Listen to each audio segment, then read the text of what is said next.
Welcome to the Overflow Worship podcast, where we want you to thrive in the ministry God has called you to. We truly believe that God's placement has purpose, and we're here for you with encouragement and tools for the journey. Hey everybody, welcome to the Overflow Worship podcast. I'm your host, Andrea Olson. Thanks for joining us again today for another episode. You guys are in for just a really awesome conversation today. I am so excited about our guest, and I'm not going to waste any time to introduce our guest today. His name is Perkins, and he's a worship leader and songwriter based out of Nashville, and he's currently serving as a worship pastor at the Journey Church in Lebanon, Tennessee, and I'm going to let him tell you more about himself. That's just a little snapshot that I got, but welcome, Brett. Thank you so much for being here. Yeah, it's great to be here. Well, why don't you take just a few minutes here and introduce yourself to everybody? Okay. Yeah, I'm Brett Perkins, as Andrea just said. She did say Lebanon a little bit wrong. Did I say it wrong? Did I? Because there's a little Tennessee run you gotta have with it. It's okay. Lebanon. Teach me. How do I Lebanon. You it's like a Leban with like an apostrophe in, not really like a non. It's just Lebanon. Lebanon. I'm learning it too, but yeah. Well, I showed my Minnesota like Lebanon. Yeah, you did. It's okay. I'm more and more convinced that we just say it wrong. Okay. But around here it's right. So. Well, now next time I'm in Nashville, I won't look stupid because yes, Lebanon. There you go. We're culturing you. There you go. Thank you. Yeah, I'm a worship pastor at the Journey Church here, right outside of Nashville. I'm a husband of 8 years to my wife Megan, and 8.5 if we want to get technical. And then I have three little boys that are under the age of 4. So life is incredible and amazing and challenging and all the things with those boys.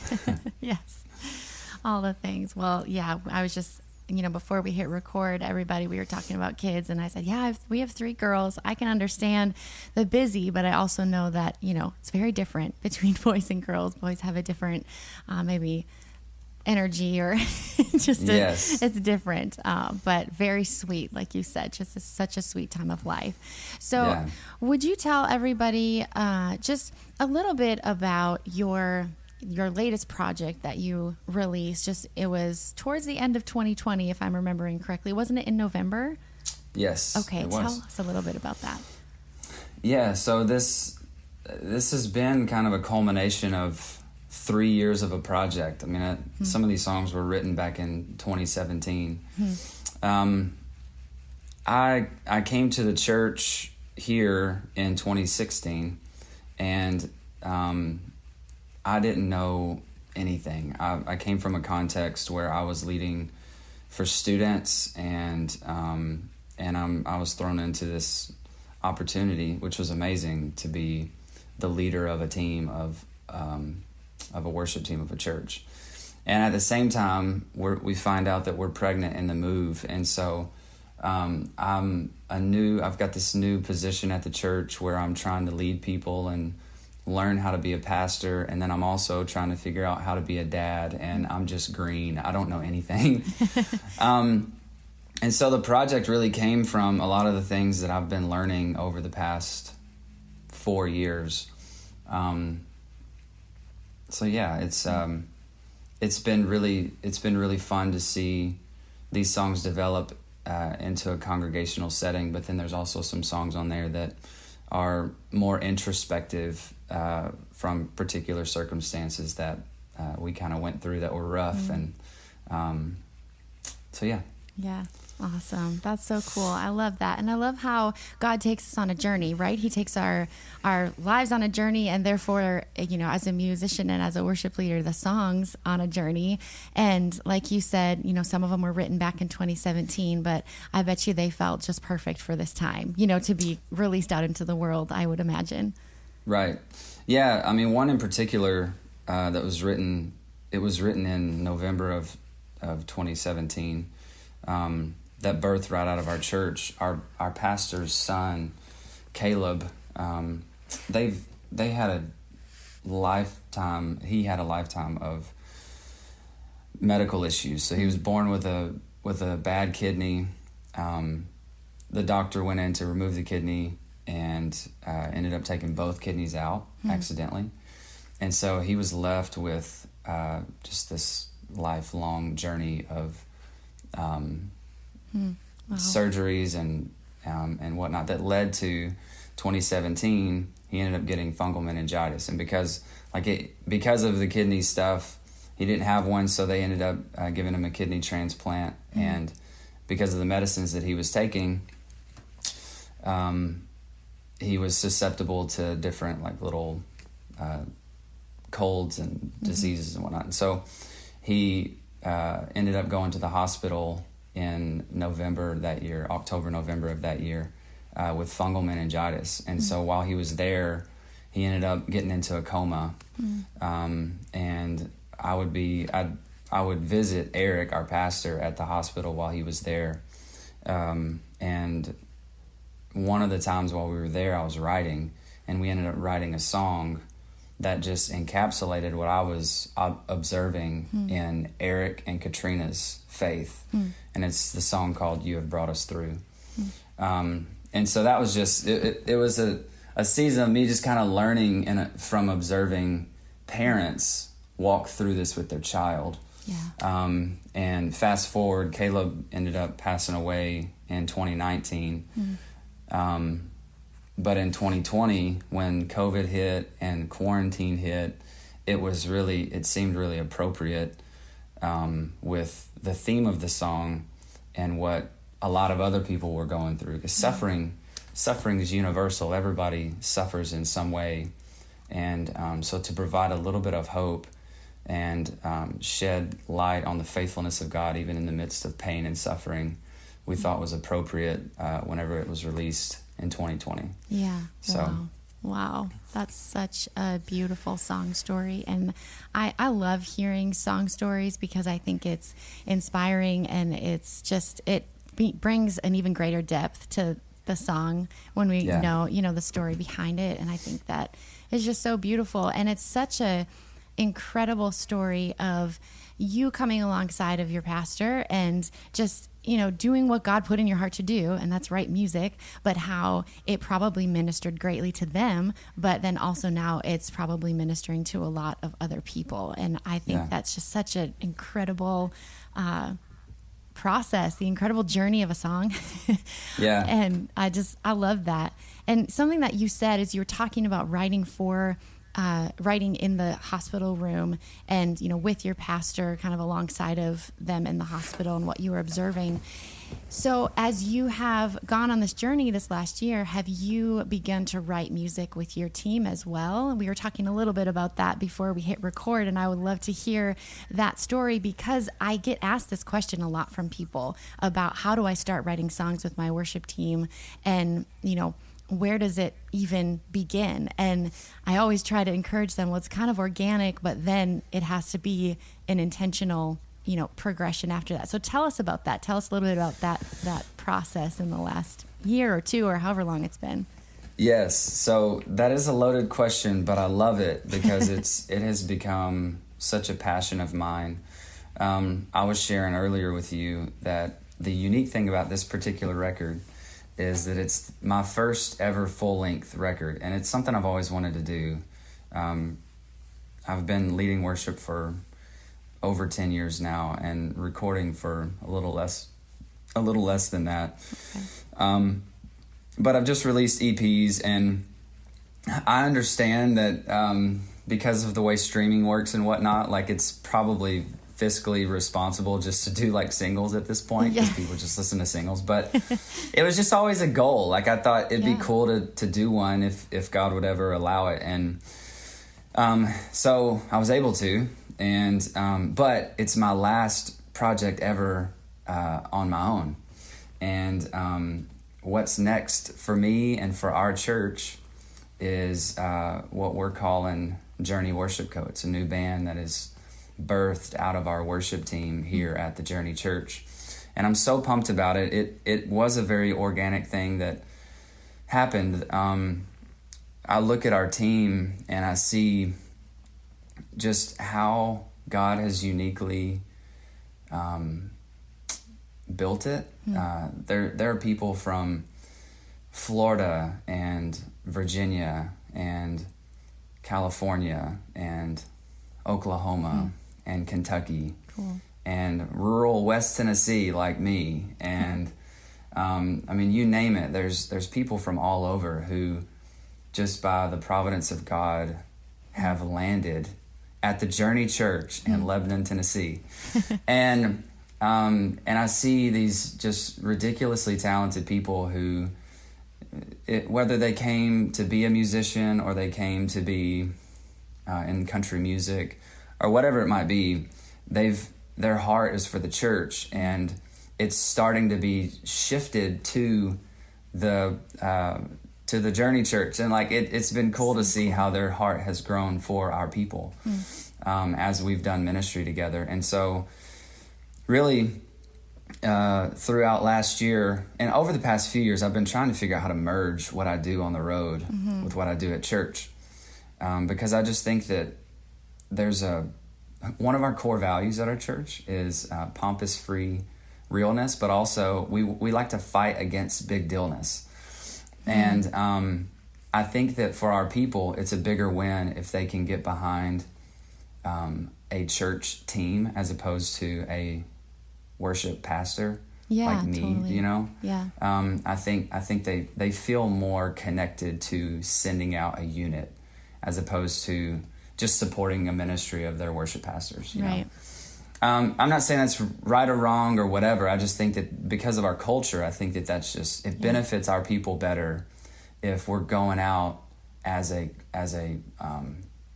unit of the church.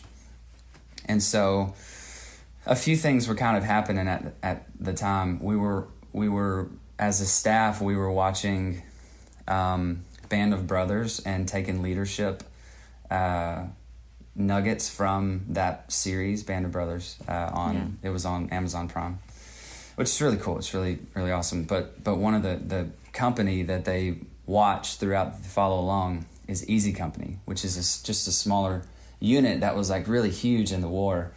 But they represented a bigger, like the bigger military.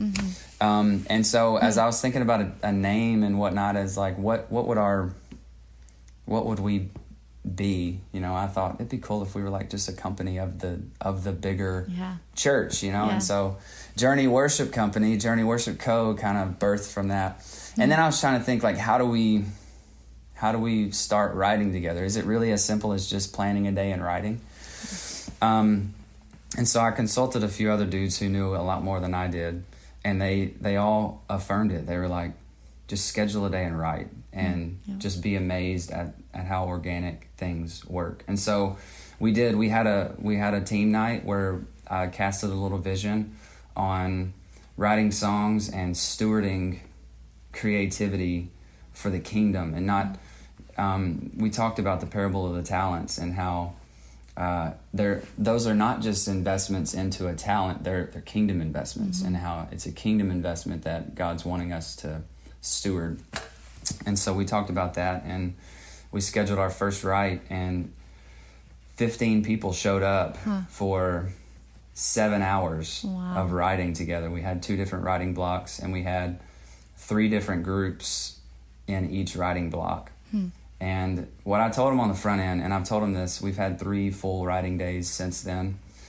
And what I told them on the front end, and I still believe this, is even if no songs are written, we're not wasting time, because we're spending 7 hours with each other trying to better articulate the things of God. Yeah. And I don't think you can spend your time any better than that. Yeah. But 6 songs were written in the first day. It was amazing. Wow. And so we started demoing the songs that really stood out and started introducing them to the church. And I mean, it's happened really fast, but we now have 9 songs that we wrote 20, but we have 9 songs that are ready for a live record. Wow. So we would do, you know, the idea would be potentially like 9 songs plus a couple hymns. but yeah, I mean, that's kind of been the journey for us. And it was weird. I felt like I was kind of living a double life of like all of that was happening as I was releasing my record.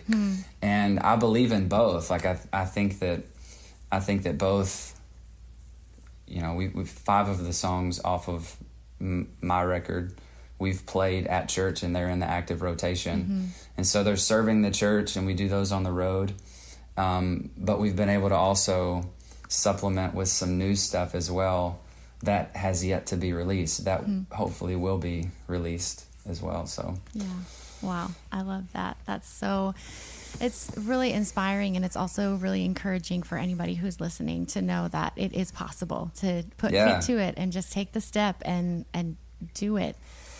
And so, you know, I was going to ask you what advice you would give to churches, but is that it? Just step out and do it? Or do you have more you want to elaborate? If there's a church that is wanting to start writing with their team and feeling, you know, uncertain, or like you said, and how I feel too, like, I don't know, there's so many people who know so much more than me.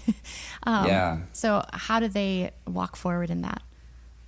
Yeah, I mean, the quick answer I would say is just do it. Like, find some people who are bought into what you're doing at the church, but who have shown the interest. I mean, I think part of our job is to give people opportunities to serve the church. And the other part is kind of sort of being a general manager and setting them up to win. So you've got like people who want to serve, and then you have to use your discretion and discernment on how to set them up to win in the area that they're serving.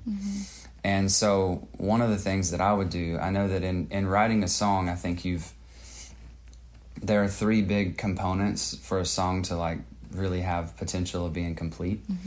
And you need somebody who's great with content, you need someone who's great with melodies, and then you need somebody who knows how to arrange it in such a way that it makes sense to be a song. And so as I would look at who we had, just based on what I knew about them, I would try to figure out how to pair teams of 3 or 4 together where those 3 things were covered. You have someone with great content, and you know that you're going to protect the integrity of your theology, because that's a big thing for us. Like, gosh, if there's any reason that Journey Worship Co.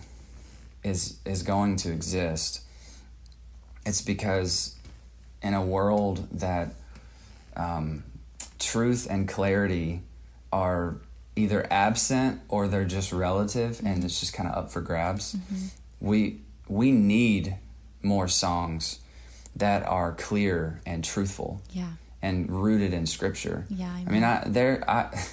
I could get on a soapbox and I won't, but there are so many worship songs even that are just, you know, they're played in churches because they're big, but they're ambiguous and they're not clear and they're borderline not truthful. And I think if worship is a response to truth, it's on us to present truth for people to respond to. And I think that's the beauty of writing for your local context. You know what your people are going through. And you're not, like, I think early on in my writing, I would want to write for events that I wasn't leading. I would want to write for a people that weren't in front of me. I'd want to write the next big song that relates to everybody, but because it was for nobody, no one ever heard it. Whereas the shift that we're trying to make is, like, I'm on the teaching team as well. I don't preach, but I'm in the room whenever messages are being crafted. And one of the things we walk through as a teaching team that I think is really helpful, and I would even argue for worship teams who are writing together, we put together a jury box of people in our church. Who are we writing to? Who's this message for? Who's this song for? And we walk through. You have people in our context who just got a terminal diagnosis of cancer. With 2 young girls and a wife, and they're 40 years old. You've got another guy who can't break addiction no matter how hard he tries. You've got another family who's walking through a divorce. You've got another family who just got the raise of their life.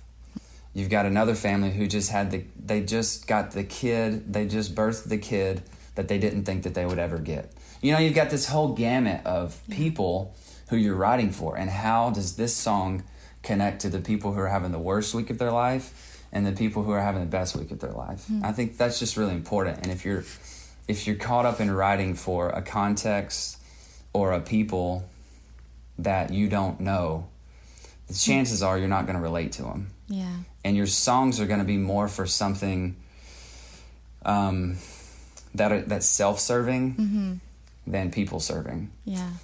And so, I would say for people who are wanting to write for people you know. Yeah. And don't write what they want, write what they need. I think there's another side of that. There's lots of songs that people just write what they know people want and desire, and there are others, just a lot of songs that aren't written yet that people need to really consider. Yeah, absolutely. You know, I've been given advice before of listening to the prayers of the people. And I think that's so exactly like what you're saying, like get to know your people, get in their lives, like what's going on in the lives of the people that you serve, and then, you know, really paying attention to the prayers of the people. And that's kind of what worship songs are. It's like penning our prayers. And so I love that. And I love what you said about really connecting with your community, because that's where it starts. You know, God called us to serve our local context, you know, for this time, for a purpose. And the purpose might be to write songs that also get taken other places as well. But having it birth from, like you said, this company of the greater army. I love that. That's what it's all about. So thank you. Thank you for sharing all of that. And absolutely. You know, if people are wanting to hear the songs that are coming from Journey Company, have you guys released anything yet, or where could they go to listen? Yes. So we've actually, since we haven't released anything live or any kind of recording, what we've been doing to serve our people is we've started a YouTube channel, and you can find it. It's just Journey Worship Co. And we also have social medias, just on each. I said social medias like a granddad. The Facebook. The Facebook and the Instagrams. Yes. No, but Journey Worship Co. We're on all of those. But one of the ways that we're trying to serve our people is we've started these things called green room sessions. Cool. And it's just an acoustic version of the song that they heard on that particular Sunday. So if timing works out and everybody's available, we try to plan ahead to where we can record it and piece a video together, so that the day that we introduce it, we put the song out, and then our people can share it and listen to it, and it can maybe provide some leadership and their worship throughout the week. And so if you go to YouTube, type in Journey Worship Co., we have a YouTube channel, and you'll see all the songs on there. And it's a collection of all of our leaders that are singing the different songs. And so it's pretty exciting.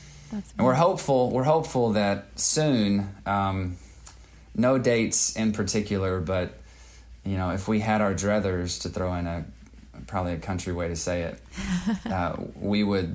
we'd love to have something recorded and out around the summer. Okay, so cool. That's amazing. We'll see. We'll see. That might be really ambitious, but we'll see. It's ambitious, but also totally feasible. You know, the Lord moves in mighty ways. He does. That's true. Yeah. Yeah. I was just talking with somebody from my staff yesterday, and we were setting a goal for something, and she asked me about timeline, and I told her, and she was like, oh, good, because I was really worried you were going to say, like, March, because I tend to be pretty ambitious with my goal setting as well, but I think that's good. I think it's really good to be ambitious, and then we go before the Lord and say, Yeah. "Okay, take it where you want it, when you want it." Yeah, I think deadlines are really powerful, and so you can put a deadline out there, but don't cut corners. That's what I keep telling our team. We've got some producers within the team, and I told them the deadline, and they were like, "Brett, I don't know, man." And I was like, "Well, look, I want the best product. Yeah. So like, we're not going to cut corners and put it out early or quick just to have something out. Like we want, especially with this being our first church record, we want it to be right and we want it to be well done. Yeah. But it could be cool. We're COVID pending. We'll be on the road this summer as well. Okay. And so it'd be nice to have something to provide for people, or at least a place to point people to some of the songs we'll be playing. So. Yeah, absolutely. That's so cool. I love it. Yeah. Well, thank you so much for being on the podcast today. Yeah. Really appreciate it. And to all of the listeners out there, I hope that you were encouraged to just really take the step of faith. If you're asking the question of if this songwriting for your church and within your church is something that God has put in your heart, then I encourage you to take the step. And I hope you were encouraged by the conversation today. And Brett, is there anything else that you'd like to share before we wrap it up? Any other words of encouragement to give to our people who are serving in their local context? Oh man. I would say just be present, be faithful, and develop where you are. Mm-hmm. Don't get caught up in what other people are doing. I think it's really easy, especially just because of last year. Everybody had to be innovative in different ways in serving their church, and you could find yourself in a situation where you're like, man, I wish we could do that at our church. But financially, you just can't. Yeah. And that's not a bad thing. I think it's okay to accept the resources that you have, and I think God calls us just to be faithful with what we have. And so I would say that. I'd say just be faithful, be present where you are, and grow in your own dependence on the Lord. I think we will only ever be as effective as we are dependent. And I think the greatest offering that we can give back to the Lord is our dependence and saying that we're nothing without Him. Amen. So. Amen. Thank you so much. Friends, I hope that you have a wonderful rest of your week. Thanks for joining us today, and we will see you next time. Thank you for listening to the Overflow Worship podcast. To stay up to date, please subscribe for the latest episodes and information. To learn more about the ministry of Overflow, visit overflowworship.com. If you have questions or prayer requests, we would love to hear from you. You can reach us at info@overflowworship.com.